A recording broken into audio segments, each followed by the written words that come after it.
call this meeting to order of the Board of Works and Park Authority. First order of business is roll call. Tom James. Present. Terry. Present. Next is approval of the minutes of our January 14th session. So moved. Second. It's been moved and seconded that we accept the minutes from our January 14th session. All those in favor say aye. Aye. Those opposed, nay. Motion carried. Citizen comments today? Yes, please. Okay. Good morning. Morning. I'm Nancy Davidson. As you all know, you want my address also? It's 6644 West Cromwell Road in Kimmel, Indiana, 46760. And as you know, I'm a vendor at the farmer's market, and I'm here because I care deeply about the success of the market and what it brings to the community. Right now, there is a significant issue in how the market is being managed. Vendors do not feel heard, communication is one-sided, and feedback is often met with a response like, I don't care, or simply no, without explanation or discussion. This approach has created frustration and uncertainty among vendors. We understand and agree with some recent decisions. Yes, on moving to Station Street. Yes, to standard 10 by 10 spaces. Makes sense. Yes, to vendors paying for reserved spaces. Yes, we need clear rules. Rules are not the problem. The problem is the absence of cooperation, transparency, and respectful communication.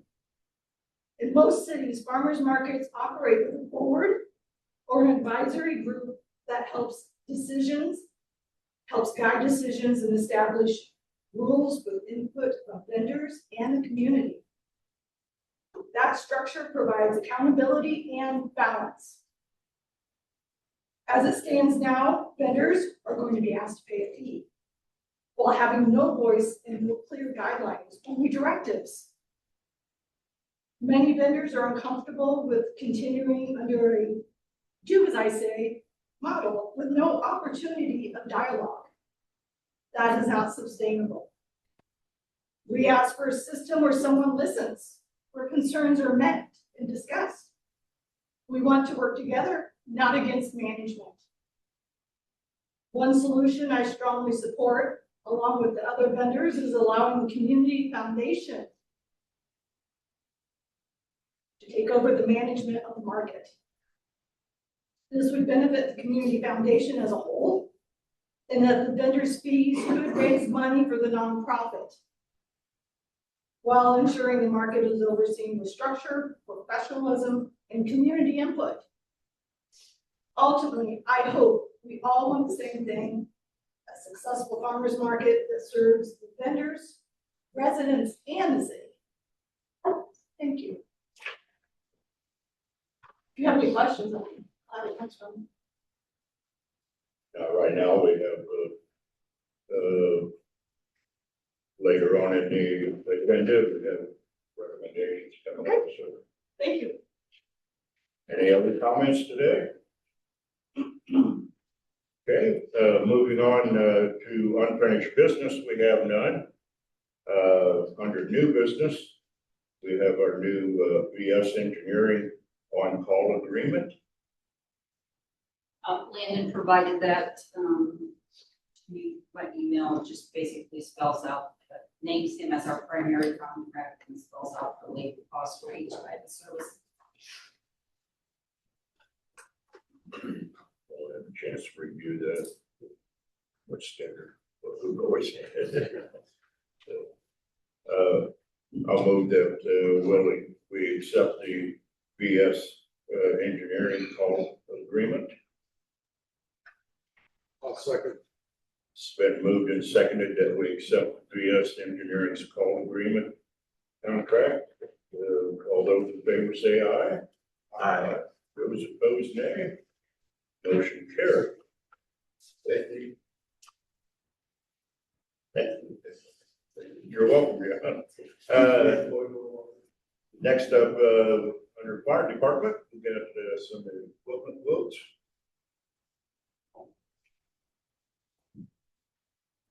I got a quote for 14 new pagers. We do have that in the capital plan planned out. Last year I was able to get 15, but with the price increase, I had to knock it down a pager. So the 14 pagers with the chargers and extra warranty came to $14,891.38. That is in Jeremy's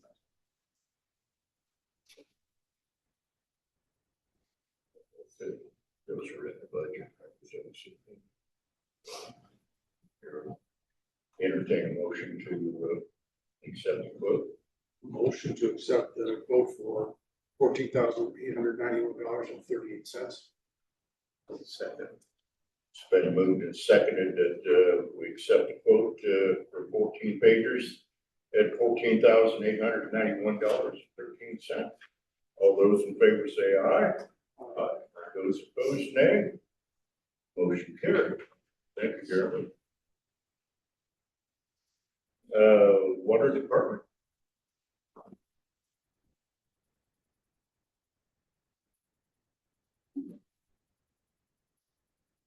With Tim's retirement, we tried to find somebody to replace him, and we had 2 applicants. One ended up backing out yesterday, but we did interview the one yesterday. I'm really happy that everybody we've been getting, one, they're young. Hopefully they'll stay around for a while. 2, they've been good people, I think. So Jesse Schaefer is the one we interviewed, and I think he'd be a good fit for us, and I'd like to recommend him to be hired, and that he'd start out at $18 an hour. And you want an opportunity for a 50-cent Yep. increase at 90 days. Yep. And then that would be pending any pre-employment test. Right.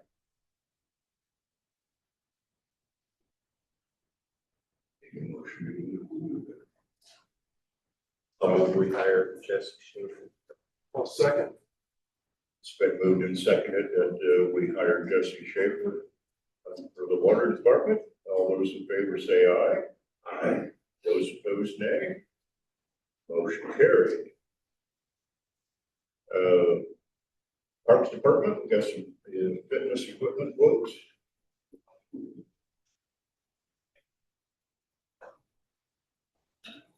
For those of you that don't know, 2 years ago, we invested about $18,000 in new gym equipment to get the weight room back up and running with some new machines. Last year, I probably spent $4,000 or $5,000 on a different machine. So this year, we're gonna start replacing every year or so some of the old Nautilus lightweight seated machines. That's where the quote comes in today. I'm gonna start replacing 1 or 2 pieces of those every year that I can. And Stone Fitness, I hired almost 3 years ago. They're a maintenance company out of Fort Wayne. They have great direct buying power. I've not found anyone that can compete with this pricing, and that's who's been buying our equipment, maintaining our equipment. That's the quote that you're gonna see for the seated chest press for $3,474. He doesn't charge me to set up. He doesn't charge me to transport. He direct buys, and you'll see on the other quotes online, they're at least $4,000, and then we'd have to pay shipping. We'd have to move and set things up ourselves. So every year, Stone Fitness quotes us a great price. So I would ask you to go with this price, please. Okay. Any questions on that?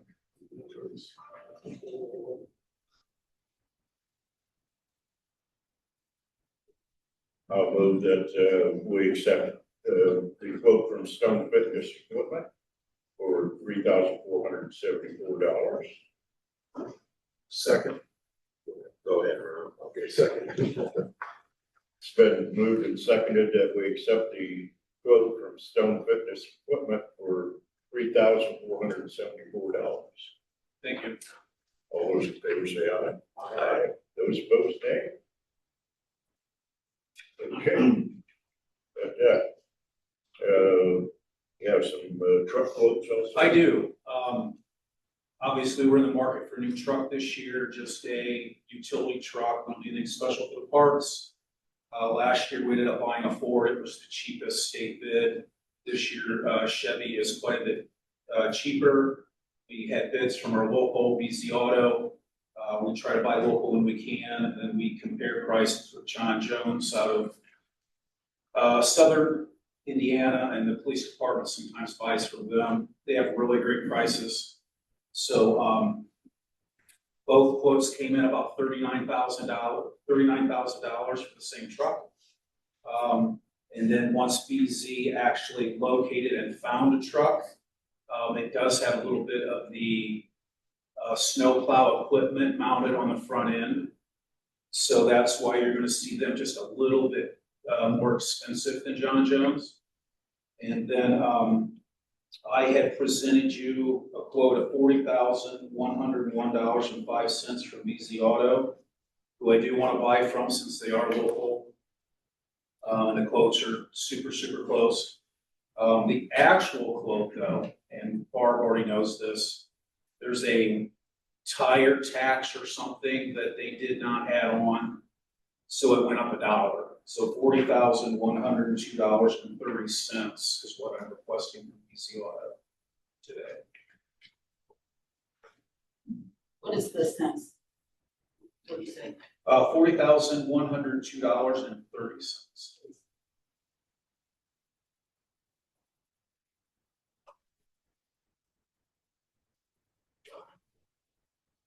Nice, we got some competition with buy local. Well, and John Jones generally has the state bid pricing too, and so I think you got BZ to match. Yes, Or yeah, actually we had BZ Auto match the state bid through John Jones. John Jones is a lot larger, so, you know, they've had like 15 or 16 trucks, and BZ has to like find the truck for me from another dealer. So when they found the one I wanted, it had the snowplow equipment mounted, which could service, especially with our trails this year. It's got heavy front end oil springs on it too to push snow. If we ever decide to buy a blade for the half-ton pickup truck, they make the blades for the half-ton. So again, with our trails going in this year, we might need a second plow truck for the farmers. So it worked out well.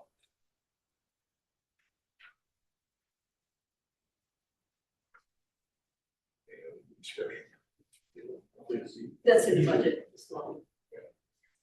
It's in the budget and everything, so. I'll move that we accept the bid from BZ Auto for $40,102.30. New truck. Second. It's been moved and seconded that we accept the quote from BZ Auto for 2025 new truck for $40,102.30. All those in favor say aye. Aye. Those opposed, nay. Motion carried. This is a piece you haven't seen yet. I'll read through it.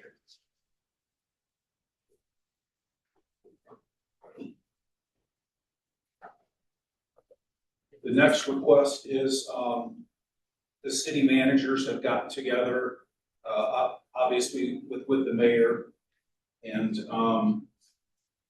Baker Tilly, our accountant. We had a capital meeting, and we all spoke about wanting to renew the need and wanting to renew Gazebo Park.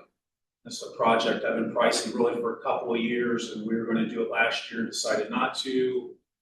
Some of the budget cuts were kind of up in the air with the state and stuff, so we kind of put that in the back burner.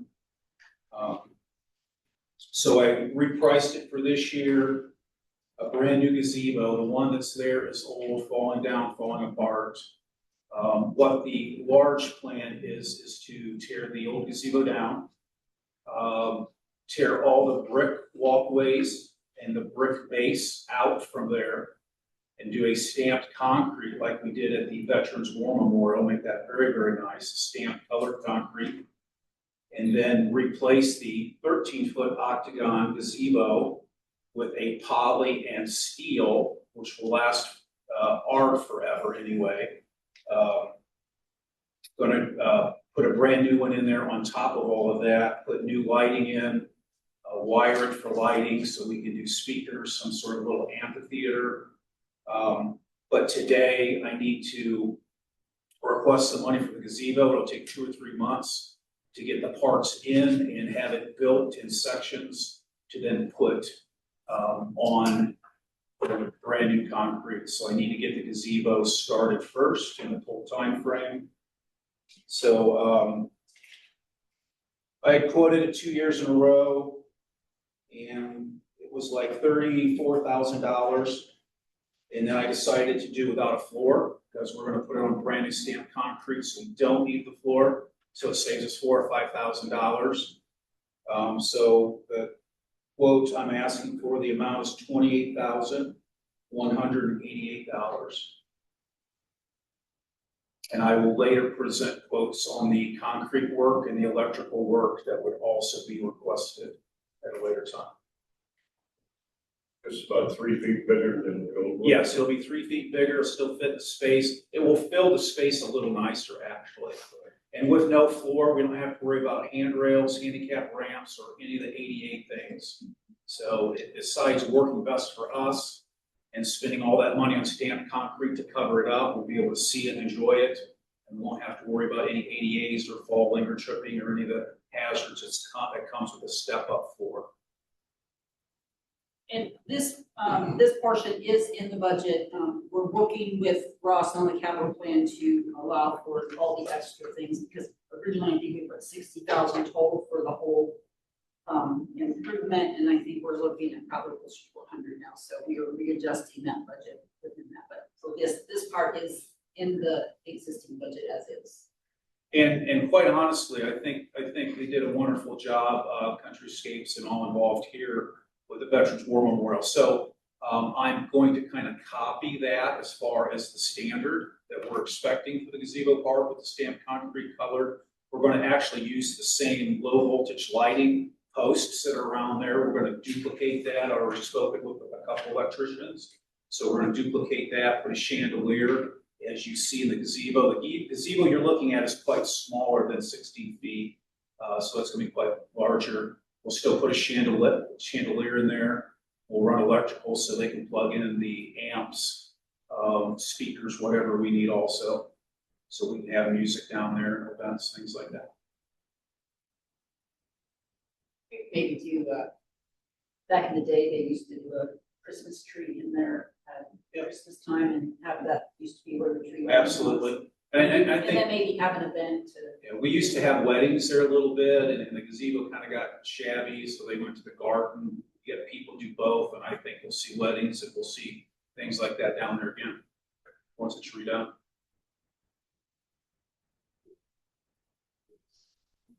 Any comments? Planning on this for a couple, 2 or 3 years.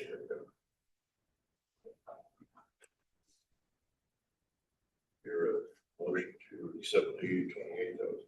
Motion to accept the purchase of the gazebo for $28,188. I'll second that. It's been moved and seconded that we accept the Raver patio enclosure quote for $28,188. All those in favor say aye. Aye. Those opposed, nay. Motion carried. Thank you, John. Do you want me to stay? If there's any questions on the market?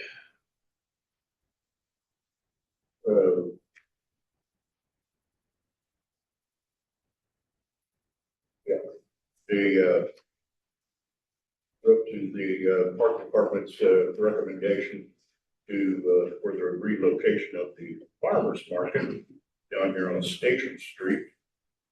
And I don't know if it's a chance for you to information that the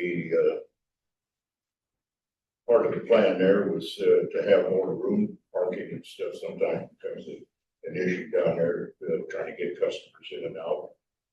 With the addition of the, War Memorial and sprinkler systems that we put in and that kind of thing, we,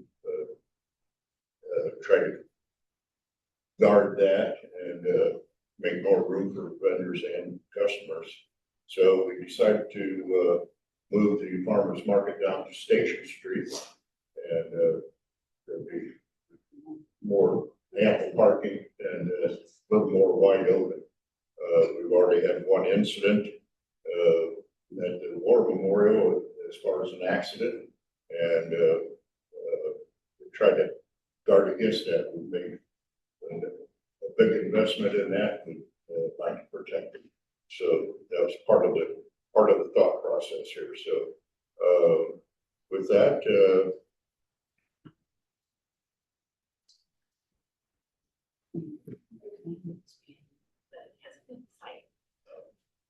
so recommend to the board that we move the farmer's market to Station Street. And,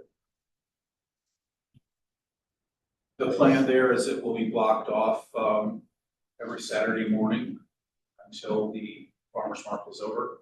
right. So the plan there is this spring. I will lay out.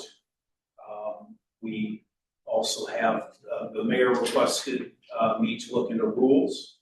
I took the culmination, I had been working on them anyway, culmination of several local other farmers markets, and took their recommendations. I took some, left some.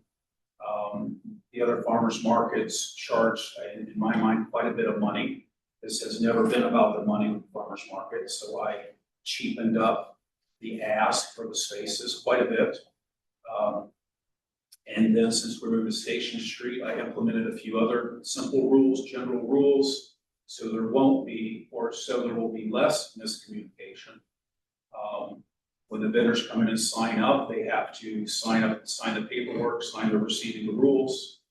And we expect everyone to abide by the rules, obviously, if you guys vote those in. That was the thinking, to make this more fair, make sure everyone understands the rules and everybody expects the same thing. So again, these were taken from other farmers markets and basically made to fit Station Street. And we will lay out 10 by 10s with a 4-foot walkway between each one. We'll lay those out in paint and we'll number those. And we should be able to get all the vendors on Station Street. One row on one side, one row on the other side, and it'll be combed off for safety. They can load in the mornings. Obviously, they can drive down the center, offload, and then set the cones back. And then when they break down, they can move the cones, drive in, load up, and head out. So. Are there any questions or? No, I think we've had rules established, those have been long-standing. Yes. Rules anyway. Like you say, we expanded and added to the way a little bit from the surrounding farmers markets and everything else. So I think the information and the rules that we have here now are basically in line with everybody else and what we had before. So Earl, just a little bit of the history too of that. When we first put the farmer's market in, the intent was always to charge for food space. However, in the very early years, because there weren't a lot of vendors, we didn't, and then I don't know how, somewhere it slipped between the cracks and it never got put back in that we would charge for it. Those are just some fees to help offset some part of this. And as far as the community foundation has nothing to do with the city. They're a separate entity that rents from the city. They are not an arm of the city. So anytime you have an event that is a city-sponsored event, the city takes charge of that. The community foundation has their own things and not these. Can I ask a question? Or is this My out of line? opinion. Can I ask a question? Can the community foundation request to have markets? the city has a farmer's market, we would not allow You the, would not allow the community To have a foundation second to one? have why a, would we do that? It would be, in your opinion, I mean, she's our legal, yeah, I know she's our legal, but, or your legal, right? but, I don't see where with festivals and such are any different, but if they did it once a month. I mean, I suppose if the county foundation wanted to bring a proposal. Yeah. And it made sense, I mean, I think you wouldn't want it to be a weekly, because liability wise, if it's No, ever not be legally. The cities, But I mean, and who's, you know, if it's on the city street and we're involved in it, you don't want the city to have liability for Right. something they don't have control over. But if the foundation came up with, either they wanted it on there, on a different location, and they said, hey, we're gonna take this over, so the city doesn't need to do a farmer's market, I mean, I suppose we would be open. If it, if they come and free up his time. another thing, just so that you know, when we have the Marshmallow Festival, Yes, anybody who has something like that in the city has to provide their own liability insurance. yes, So it's very expensive to do that. well, I've already checked into that, yeah, I could do that for myself. This would be the whole for everything, it would not be for you. Vendors in general. I'm not Vendors talking in about a general. vendor in general. The event would have to have its own insurance. Okay, And Okay. and those policies are not cheap, because Okay. we've had other individual people who wanted to have different things, and they had to get their insurance, and that was the all right, I reason that understand, that they decided not to have their events. okay, thank you for the input. We have to look out for the safety of the people that attend things. Yes. The city is not sponsoring it.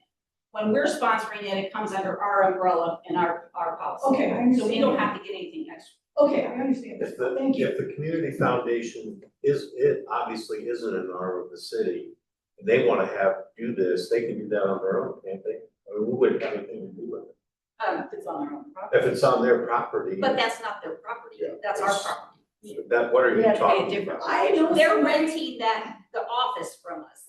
They rent the office is what they rent from us. So you're talking about having it right over there, I was. But if Yeah, that's look not, what the city right? yeah, if that's not an opportunity, then that's fine. That's fine, no problem. I think that still falls under the city park authority and that's the way it should be. It's a city property and that's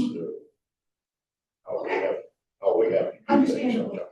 Yeah. So, but I still think moving it offers us more space downtown, ample parking, a little easier, and trying to include our downtown businesses. Hopefully they participate in part of this and you know, set up a booth and bring their goods from their store up there. People in town, you're already downtown, so walk down the street. It's a great place to go. So It's the communication. I think it's gonna work out real well because like I say, down at the other park, it was getting a little cramped down in there. And space wise and everything else for added vendors, and this here opens up an opportunity for. Well, and quite honestly, there's a lot to say that I don't need to say, honestly, about even defending myself. What I will say is that the decisions and the direction I've always gone has been through the mayor, the city managers, Patty Nelson, who's a very valued partner of mine at the parks. I run everything through and by to make sure it's being fair, to make sure this is what the city wants to do. We measure everything through the attorney also. So the idea that I'm doing these things on my own, by myself, I'm some renegade. Every conversation I've had with anyone, especially negative, I've always brought those up in the city meetings, in our department head meetings, for a direction on how to handle things. So none of this is any surprise to anyone. I've shared with them everything all along. And so for me, moving it from Pettit was, and I had let people know that it probably would be, because of the addition to the Veterans Memorial. I've been as transparent as I can possibly be, even when it's unpopular. But I will say, Pettit was a great place to have it. It was undercover. The only issue is, out of fairness, which I am driven for, no matter what anyone says, is only so many people can fit under that roof. And it just really isn't fair to the other people that cannot. So this way, we're on an even playing field. Everyone goes to Station Street. Everyone buys their own canopies or tables or whatever, looks out after their own business, their own little business. The city's been very clear, my superior's been very clear, and I've been in total agreement. I want all the vendors to go down and do well. Sell as much as they can, abide by the rules, listen to me, and do the best that you can. Hoping that adults can adult and get along. We are, after today, whatever your vote is, Patty and I are prepared. We're going to spend money. We always spend money on all of our things, believe it or not. We buy signs, we promote, we take to social media, we print flyers. We will have quite a bit of expense in the new signs, promoting ourselves and directions and postcards with the new information, new locations. So we are 100% committed to the market, but it is a city market, and I have bosses, and I have to follow the rules, and so that trickles down. So that's where we're at, and I would suggest that we adopt the rules and the location. So thank you. Good. We need a motion to accept our new information and rules. A motion to, Okay. you need a motion to approve the relocation and the rules. And rules, okay, you do it all at once, okay. Your motion to approve all the relocation and the new rules, standards for the farmers market. Motion to approve that and approve the location. Second. And seconded that we accept the relocation of the farmers market and the new rules packet. All those in favor say aye. Aye. Those opposed, nay. Motion carried. Next up, we have wastewater treatment plant for some sludge hauling.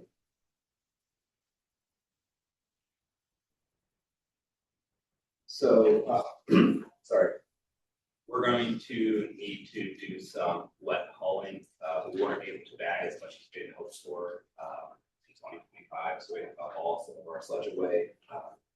While it's still wet, it is at an increased price. I shopped around places. I reached out to people we used last year, Tanner Miller with Clean and Tim with B&B.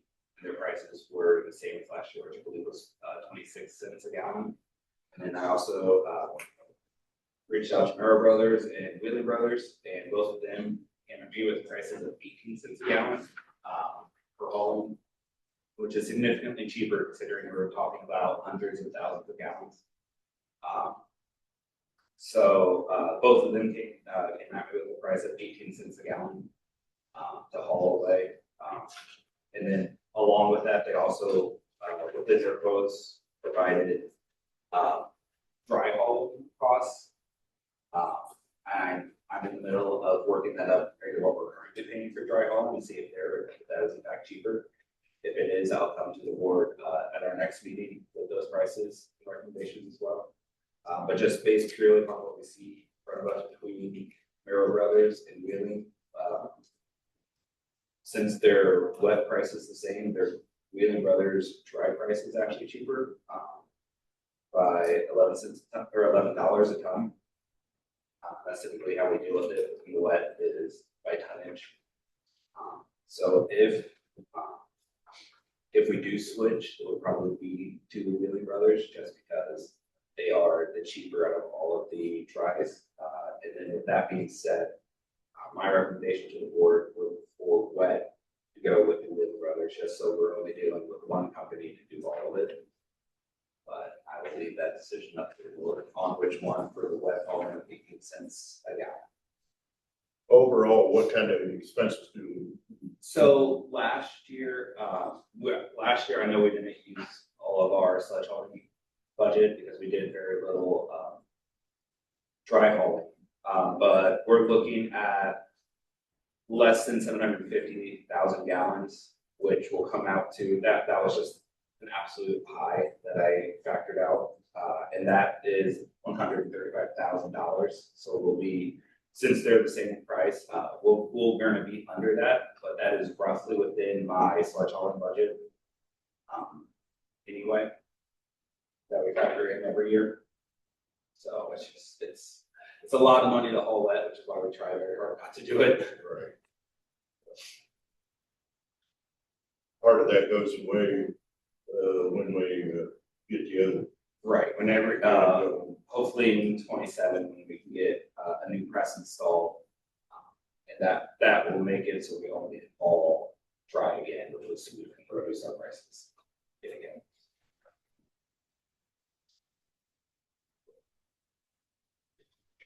Any other questions? Something we have to live with, I guess. So, yeah, sounds. Make IDEM happy. I'll make a motion that we accept Wheeling Brothers, quote for the, sludge hauling. So, been moved and seconded that we accept Who was the the, second? well, yeah. We accept the Wheeling Brothers, quote for, the sludge hauling. All those in favor say aye. Aye. Those opposed, nay. Motion carried. Thank you very much. Thanks, Ben.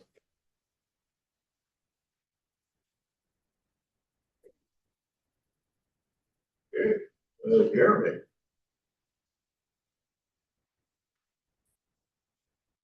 I handed out the year-end reports, gave to the board or the council Monday, so it's your guys' copy. You guys can look through it. It's got our activities throughout the year, our run totals, any extra training that the guys went to, and awards that guys got. So if you guys have any questions, just get a hold of me. I'll try to answer them. Let's get into your, the achievement dinner you had.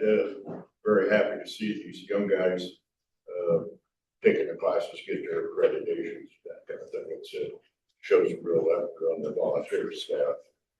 You be safe and continue on with their careers in the fire department. Thank you, Jeremy. Mike.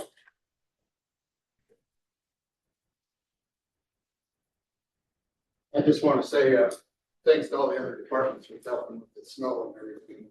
Also, we're in the middle of the salt showings, as everybody knows, so you'll see a lot of the intersections salted, but not the main roads.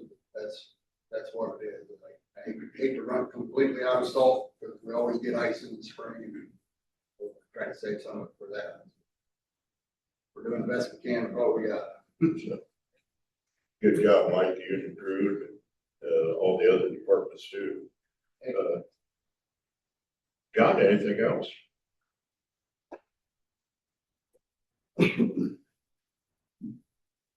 I know I say this a lot, I just want to thank all the other departments also helping the parks all the time, they're awesome. But I really want to acknowledge one person that seems to always be there helping us no matter what, and that's Chris Funk with wastewater. He helps us a lot when we need help, and he's always there to run equipment or to help us in any way. So really want to thank Ben for allowing Chris to help us all the time. Thank you, John. Jeff.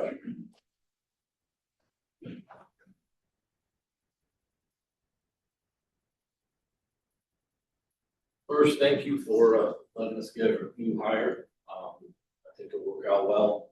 I told the council about this. We've had a few freeze ups, and the only problem we're having is these people are freezing up, but they're not calling.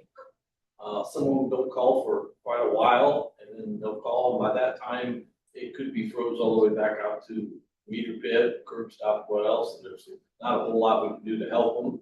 So I try to tell everybody every year, call us as soon as you know you're out of water, so we can try to work with you. We had one, I called Earl about yesterday, being here 40-some years, I've never had this place freeze up, and for some oddball reason, the Presbyterian Church froze in the meter pit. It's over 3 foot deep in the ground, but there was frost this far down in the meter pit on the inside. The only thing we can figure out is with the snow we got and it melted off, and then we got rain and all that moisture in the ground, it just pulled the frost right down. But we do have them back up and running, and everybody that has called in is all back up and running. Thank you, Yep. Gavin. Jerry, I have nothing. Ben, I have nothing. John, I have nothing. Elroy, I have nothing. Ron, anything? Tom? Or? Or? Attended the meeting early this morning in Kendallville. Talking about $400,000 is going to be available for the county for building purposes and infrastructure. And fortunately, Ligonier can capitalize on a share of that. Kendallville has a site that they're working on also, but fortunately, working with the B-Noble and one thing or another, Ligonier is first on the list. So hopefully we can get a majority of that 400,000, get the infrastructure started down here on the site south of the funeral home. So trying to get that underway, it's pretty exciting to get it going here, read all the comments from developers and that kind of thing. They're still a little reluctant yet to dive into housing additions. They're starting to loosen up, but takes a huge investment on the developers' part to get one started. And if we can come up with some money to help that out and get it started for them and relieve the pressure off the developer, the faster things start moving. So pretty excited about that. So also today in Indianapolis, a lot of mayors are down there at the State House, talking with our senators and representatives about the new tax laws and that kind of thing going on. So they've been revised and massaged, I guess. Some of them are coming around where we're not going to be strapped as hard as we have initially been told. Things are going to change. I think a lot of it, until everybody understands, may be extended out till 2029 now. And the longer it goes, I think the better it'll get. But it won't be back to where we are now. Things will have to change. May see some savings on property taxes and that kind of thing. Abatements and stuff. That whole program will change now.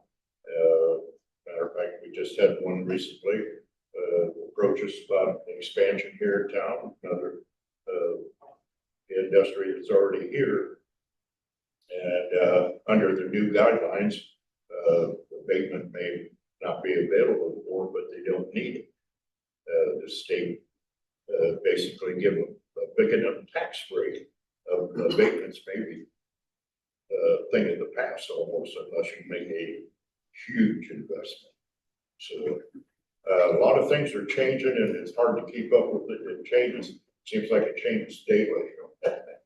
So, but we're trying to, Barb and Baker Tilly done an excellent job our capital plan, and, Ligoniers in really good shape, and, really out till 2030, we're pretty decent shape. However, 29, that, things could change, and, we may have to do some things a little different, but, done an excellent job, and thanks to all the departments and everybody, all the employees, doing their part, so we don't have to cut personnel, if the tax frame doesn't go like we like it to.